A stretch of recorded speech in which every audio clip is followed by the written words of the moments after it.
Mirëmbrëma dhe mirë se vini në emisionin No Filter. Si çdo të shtunë të kalojmë në ngjarjet kryesore të javës së showbizit vendor dhe ndërkombëtar.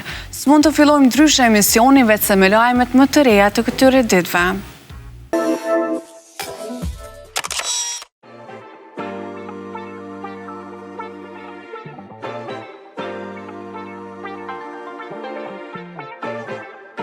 Pas 9 viteve, Era i Strefi dhe Ledri Vula rikthehen me një bashkëpunim të ri muzikor me titull Të Lo. Dyshja pa të bashkëpunuar me këngën Shumë Pes më 2016.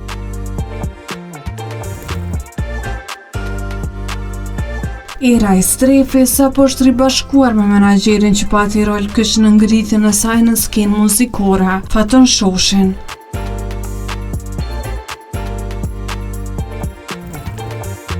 Kujtojmë se Faton Shoshi ishte një faktor i rëndësishëm në suksesin e hershëm të Erës, për të cilin edhe vetë këngëtarja ka folur me vlerësim në të kaluarën.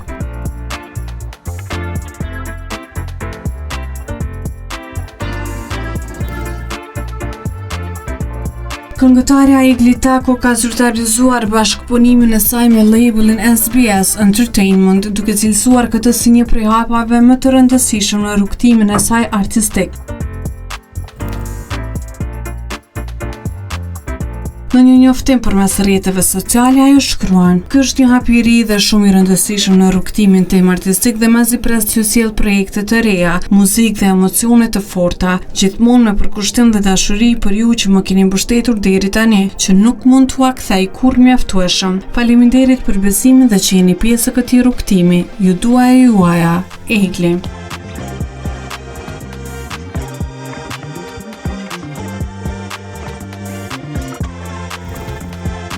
Ghetto Gjeezy ka mbajtur koncert në një nga klubet më të mëdha të kryeqytetit, ku ka promovuar albumin e tij më të ri, 5 kurora.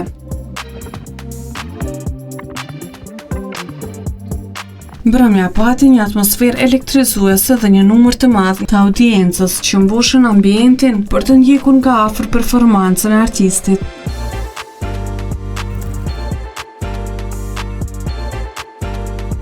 Të pranishmit patën mundësinë të dëgjojnë për herë të parë këngët e reja nga albumi, të cilat Ghetto Gjeezy solli me energji dhe stilin e tij karakteristik.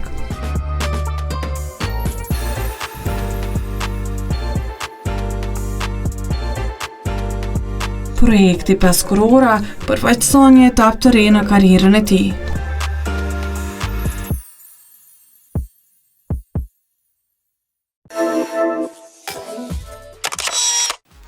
Loredana dhe Karim Adeyemi janë një nga çiftet më të komentuar nga showbizi. Përveç suksesit dhe famës që kanë, momente që ata ndajnë së bashku pëlqejnë për jetën që bëjnë. Çfarë po ndodh me ta? Çfarë thot Loredana për lidhjen e dikush me muzikë, tregon më së miri materiali në vazhdim.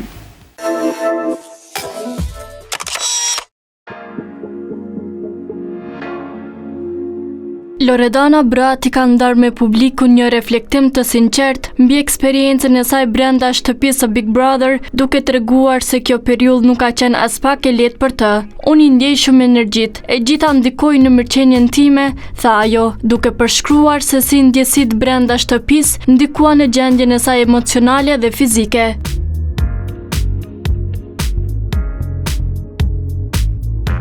Loredana tregoi se në një moment kuptoi se nuk ishte më të njëjtën dëshirë dhe energji si më parë, duke ndjerë që nuk ishte më në formën e saj më të mirë. Për më tepër, ajo përmendi se edhe videot që shikoi pas daljes nga shtëpia i dhuruan një ndjenjë të vështirë. Ishin një thik në plag dhe më ndikuan.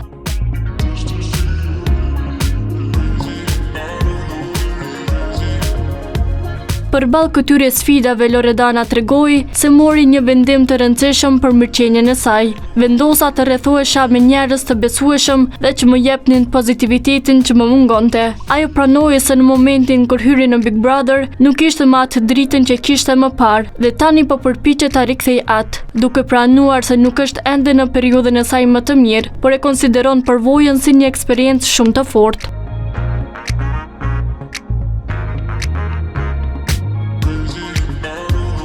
Në lidhje me raportin me ish-banorin Joz Marku, Loredana u shpreh se ka nevojë për kohë dhe reflektim për të kuptuar ndjenjat e saj dhe marrëdhënien me palën tjetër. E kam kërkuar ta analizoj ndjenjat vetën në raport me palën tjetër.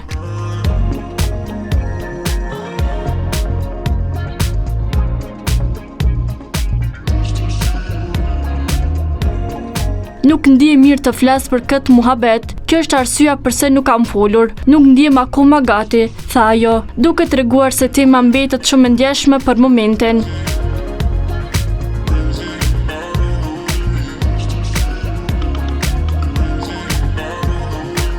Përndryshe Joz Marku nuk e ndjek më Loredanën në Instagram, një tregues që shpesh shërben si një indikator i ndryshimeve në marrëdhëniet e dashurisë së personazheve të njohur.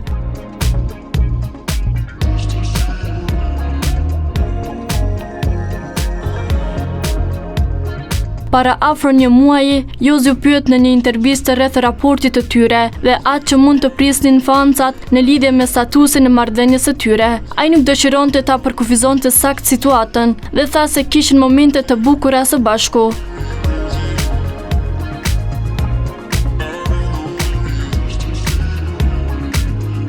Përndryshe Loredana dhe Jozi patën krijuar lidhje dashurie në Big Brother VIP Albania 4.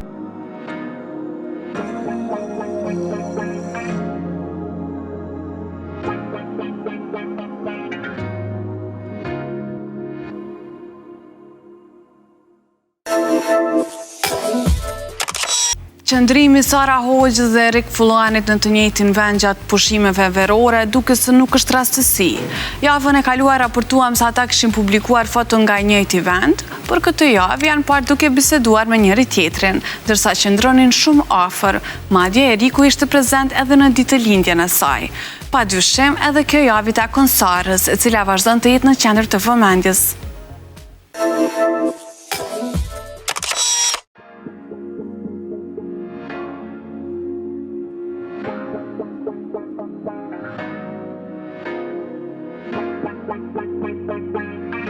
Prej javësh rrjetet sociale dhe portale të ndryshme kanë qenë të mbushura me spekulime rreth një lidhjeje të mundshme me Sara Hoxhës, një nga vajzat më të përfolura të showbizit shqiptar dhe një biznesmeni të njohur nga Shqipëria.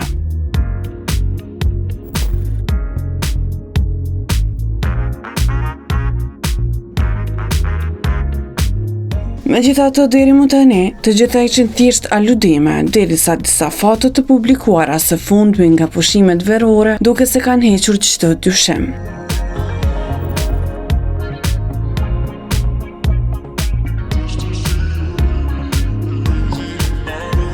Sara është fotografuar në pushime në shoqërinë e Erik Fullanit. Foto tregon qartë një afërsi të dukshme mes së dyve, ndërsa shijojnë diellin dhe relaksin larg zhurmës së përditshme.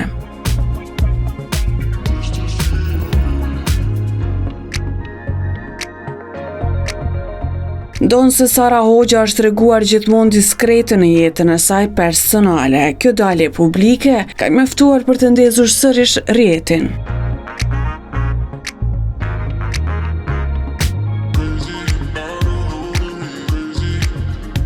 Komentet janë të shumta. Disa ndjekës i urojnë lumturi çiftit të mundshëm, ndërsa të tjerë presin me kurreshtë një reagim zyrtar nga vetë Sara.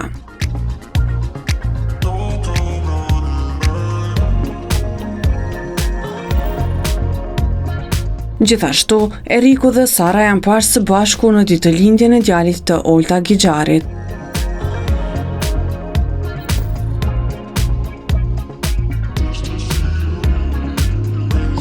Erik Fullani është djali i ish guvernatorit të Bankës së Shqipërisë. Sidoqoftë, Sara ka qëndruar e rezervuar dhe nuk ka dhënë deklarata lidhur me ndonjë marrëdhënie të re dashurie pas ndarjes nga Ledri Vula.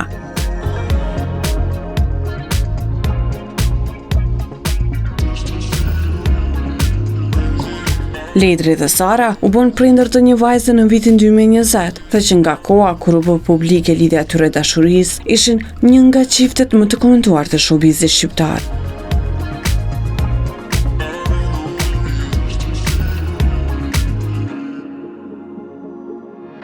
Përndryshe, Ledri Vula thuhet se është në lidhje dashurie me Rina Zaitin, një artiste të talentuar në fushën e artit të thonjve, që deri më tani ka qëndruar larg vëmendjes së mediave.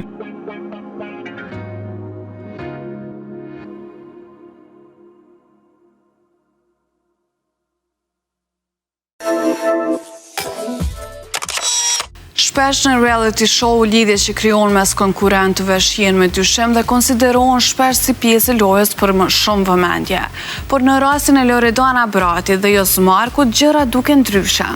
Edhe pas përfundimit të formatit, Loredana vazhdon të flasë hapur për Josin dhe të bëjë deklarata që ngrenë shumë pikpyetje.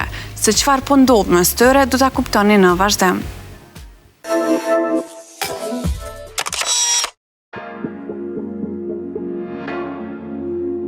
Loredana Brati ka ndarë me publikun një reflektim të sinqert mbi eksperiencën e saj brenda shtëpisë së Big Brother, duke treguar se kjo periudhë nuk ka qenë as pak e lehtë për të. Unë i ndjej shumë energjit, e gjitha ndikoi në mirëqenien time, tha ajo, duke përshkruar se si ndjesitë brenda shtëpisë ndikuan në gjendjen e saj emocionale dhe fizike.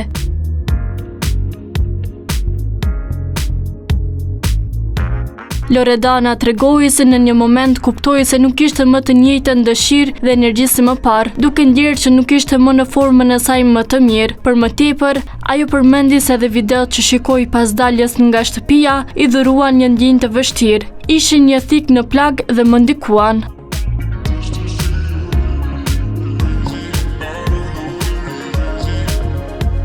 Përballë këtyre sfidave, Loredana tregoi se mori një vendim të rëndësishëm për mirëqenien e saj. Vendosa të rrethohesha me njerëz të besueshëm dhe që më jepnin pozitivitetin që më mungonte. Ajo pranoi se në momentin kur hyri në Big Brother nuk ishte më atë dritën që kishte më parë dhe tani po përpiqet ta rikthejë atë, duke pranuar se nuk është ende në periudhën e saj më të mirë, por e konsideron përvojën si një eksperiencë shumë të fortë.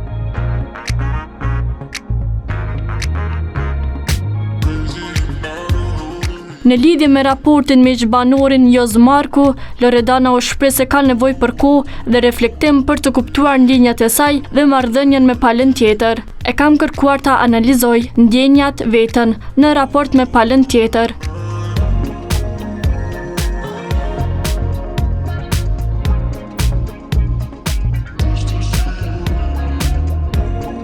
Nuk ndije mirë të flas për këtë muhabet. Kjo është arsyeja pse nuk kam folur. Nuk ndihem akoma gati, tha ajo, duke treguar se tema mbetet shumë e ndjeshme për momentin.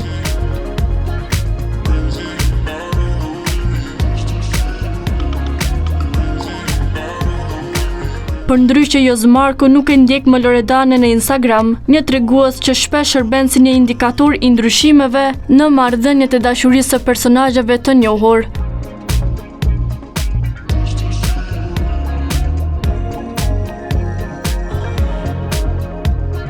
Para afro një muaji, Josi u pyet në një intervistë rreth raportit të tyre dhe atë që mund të prisnin fancat në lidhje me statusin e marrëdhënies së tyre. Ai nuk dëshironte ta përkufizonte sakt situatën dhe tha se kishin momente të bukura së bashku.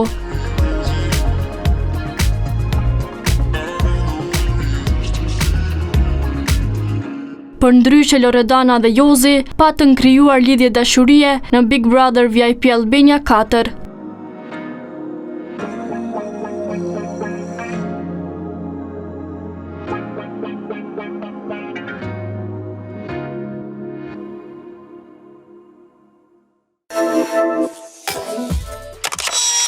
Shikues të dashur, tani është momenti për t'ju prezantuar materiale të ndryshme nga bota e Hollywoodit.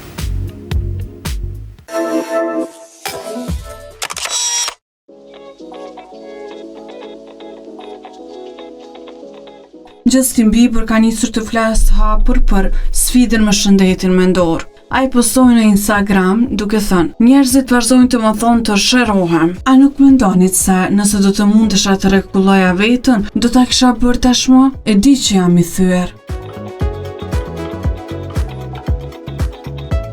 Mes tjera shkëngëtari shtoi: "Vazhdon të më bëj të ndjehem edhe më i lodhur dhe më i irrituar. Sa më shumë përpiqem të rritem, aq më shumë fokusohem te vetja."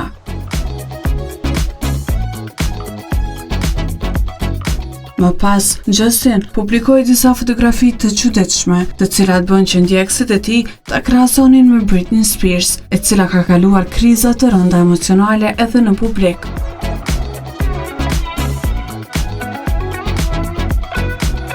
Disa nga komentet e ndjekësve përfshinin: "Lëri lëndët narkotike Justin. Wow, kemi një Britney Spears të ri, e gjohura bashkëshortja e tij."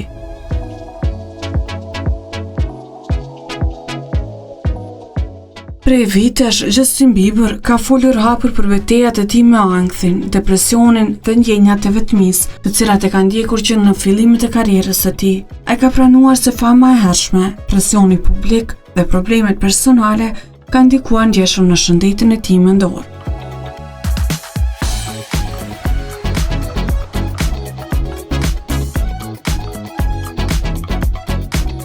Dua Lipa ka njoftuar se është fëjuar me Callum Turner. Këngëtarja One Kiss dhe aktori britanik u lidhën për herë të parë në janar të vitit 2024.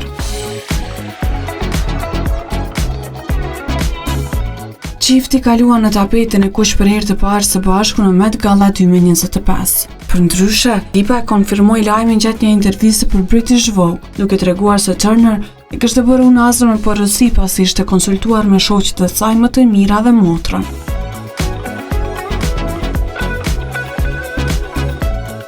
Jam e fiksuar pas kësaj, jam shumë vetvetja. Është mirë të dish se personi me të cilin do të kalosh pjesën tjetër të jetës të njeh shumë mirë.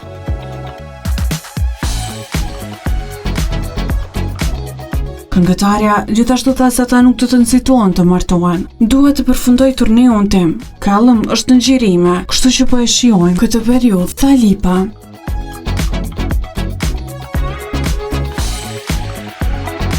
Nuk kam qenë kur dikur që kam menduar vërtet për një martesë, ose kam ndëruar se çfarë lloj nuseje do të isha, por pa pritmas ndonjëherë po mendoj, a thua çfarë do të veshja, tha dua.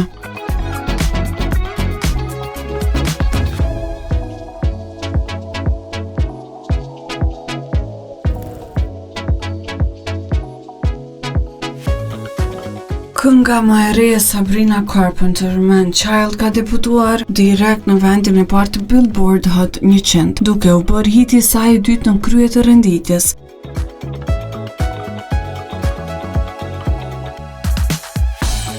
Kjo këngë shënon edhe hyrjen e 4 të saj në top 10 dhe paralajmëron albumin e saj të ardhshëm Man's Best Friend, që do të publikohet më 29 gusht.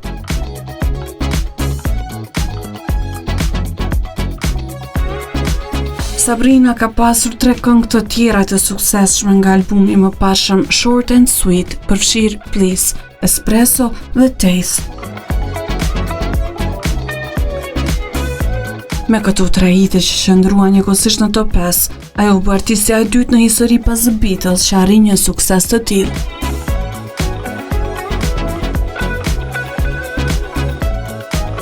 Ajo është gjithashtu e vetmja grua me më shumë se një këngë në vendin e parë në Hot 100 gjatë periudhës së fundit dhe e vetmja që ka arritur këtë pa bashkëpunime dhe me këngë jashtë sezonit festiv.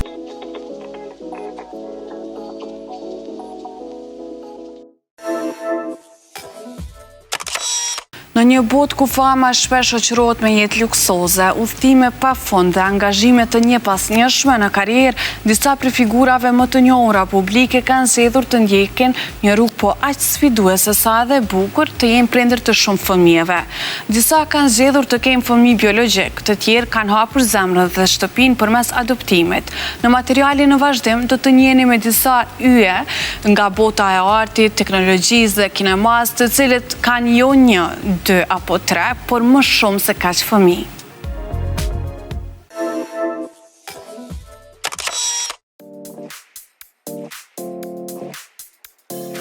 Në botën e famës, ku shpesh herë fokusi është në pasuri, karrierat dhe shumat marramendëse, disa yje kanë vendosur të ndërtojnë diçka edhe më të madhe, një familje të madhe. Disa prej tyre kanë zgjedhur të kenë shumë fëmijë biologjik, të tjerët kanë përqafuar prindërimin përmes adoptimit. Nick Cannon është ndoshta figura më e komentuar në këtë temë, me 12 fëmijë nga lidhje të ndryshme. Ai është shpesh në qendër të vëmendjes për stilin e tij të pazakon të jetës familjare. Megjithatë, ai ka deklaruar vazhdimisht se përpiqet të jetë një baba i përfshirë dhe i pranishëm për secilin prej fëmijëve të tij. Angelina Jolie është ndër figurat publike më të angazhuara në çështje humanitare, dhe kjo reflektohet edhe në jetën e saj familjare. Ajo ka 6 fëmijë, disa biologjik dhe disa të adoptuar nga vende të ndryshme, si Kambodja, Etiopia dhe Vietnami. Edhe pas ndarjes, Brad Pitt mbetet i përkushtuar ndaj të njëjtëve fëmijë dhe është angazhuar në rritjen dhe mirëqenien e tyre. Komediani dhe aktori i njohur Eddie Murphy është baba i 10 fëmijëve nga lidhje të ndryshme. Ai është shprehur në intervista se prindërimi është roli më i rëndësishëm i jetës së tij dhe se i jep përparësi jetës familjare, pavarësisht karrierës së gjatë në industrinë e argëtimit. Artistja ikonike Madonna ka 6 fëmijë, përfshirë fëmijë të adoptuar nga Malezia dhe fëmijë biologjik. Ajo është përpjekur të ofrojë atyre një edukim të gjerë dhe të pasur me vlera kulturore e artistike. Shpeshherë fëmijët e saj marrin pjesë në projekte kreative së bashku me të. Elon Musk është një nga figurat më të njohura të teknologjisë. Është gjithashtu baba i një numri të madh fëmijësh, me 14 fëmijë. Ai ka theksuar vazhdimisht se i konsideron rritjen e popullsisë globale një nga sfidat kryesore të së ardhmes dhe ka vendosur të jap kontributin e tij personal edhe në këtë drejtim.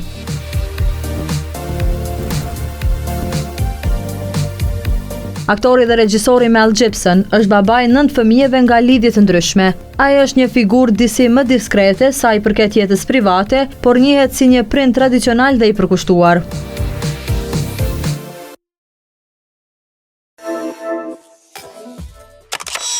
Rihanna u bë e famshme në mbar botën me muzikën e saj dhe zërin e veçantë, por prej disa vitesh ajo është larguar nga skena muzikore për të përqendruar tek biznesi.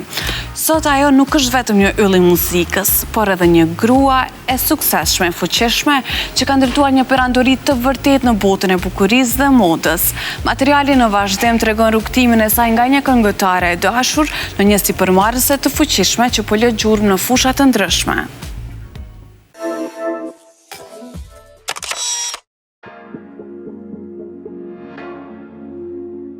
Nëse do flasim për yjet që kanë kapërcyer kufijtë e industrisë muzikore dhe janë shndruar në ikona të vërteta kulturore dhe ekonomike, një emër që nuk mund të lihet jashtë është Rihanna.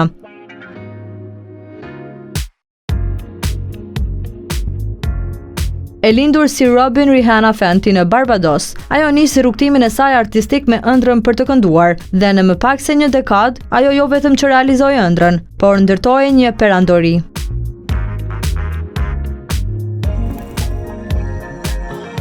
Rihanna u zbulua nga producenti Evan Rogers dhe shumë shpejt firmosi kontratë me Def Jam Records në drejtimin e Jay-Z. Këngët si Pon the Replay, Umbrella, Disturbia dhe më vonë We Found Love e shndruan në një ndër artistet më të transmetuara dhe të shitura në botë.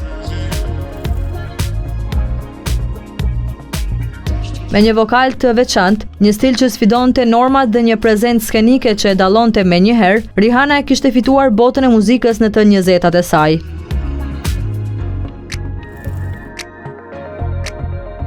Pas albumit të saj të fundit Anti 2016, fansat nisën të prisnin me padurim projektin e radhës, por ajo nuk e solli.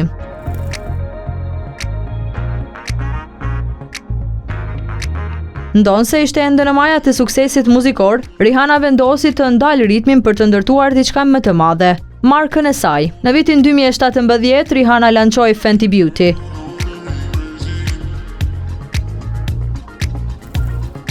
Një linjë kozmetike që për herë të parë sfidoi realisht konceptin e përfshirjes në industrinë e bukurisë. Me mbi 40 nuanca të fondatinës, që nga fillimi, marka Fenty u vlerësua për mënyrën se si u dha zë hapësirave, të gjitha ngjyrave të lëkurës.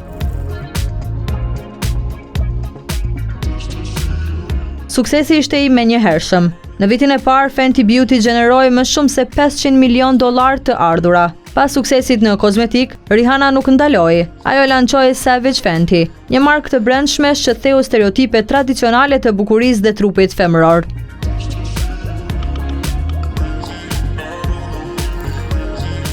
Sfilatat e saj të transmituara në platforma si Amazon Prime janë vlerësuar për përfshirjen e modeleve të gjitha formave, gjinive dhe etnive.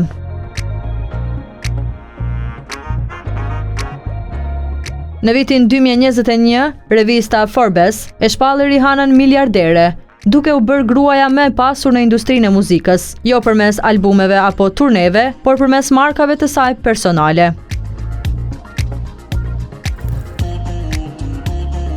Ajo është dëshmi e qartë se një artiste mund të jetë shumë më tepër se një performuese, mund të jetë një vizionare, krijuese dhe udhëheqëse e tregut global.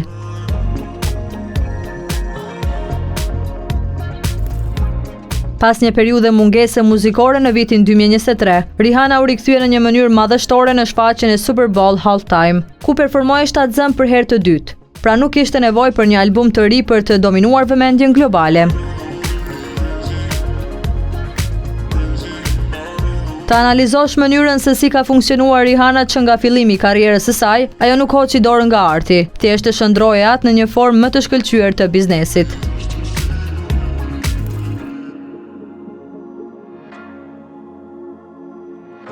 Pasuria neto e Rihanës llogaritet të jetë rreth 1.7 miliard dollar, sipas vlerësimeve më të fundit nga revista Forbes, të dhënat nga viti 2023-2024.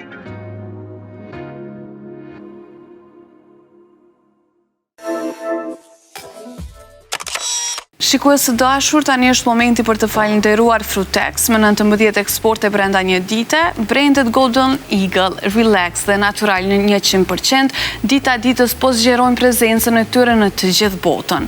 Sot kompania Frutex njoftoi për një numër rekord eksportesh brenda një dite, gjithsej 19 ngarkesa. Destinacioni do të kenë shtete si Gjermania, Zvicra, Anglia, Shqipëria, Italia, Maqedonia, Suedia dhe Malizi. Kompania Frutex, vitin 2025, po e vazhdon me mjaft sukses me një rritje prej 25%. Këtë vit, Danimarka, Dubai dhe Greqia ju shtuan listës së vendeve ku produktet e kësaj kompanie eksportohen. Shikues të dashur, gjithashtu dua të falenderoj kolegjin AAB dhe British School of Kosova që e bën të mundur këtë edicion të emisionit Non-Filter dhe gjithashtu dua të falenderoj edhe juve që ishit pjesë e këtij edicioni dhe po kujtoj që përveç faqes zyrtare në Facebook ATV Live, ju mund të na bëni follow edhe në Instagram Non-Filter_ATV. Natën e mirë.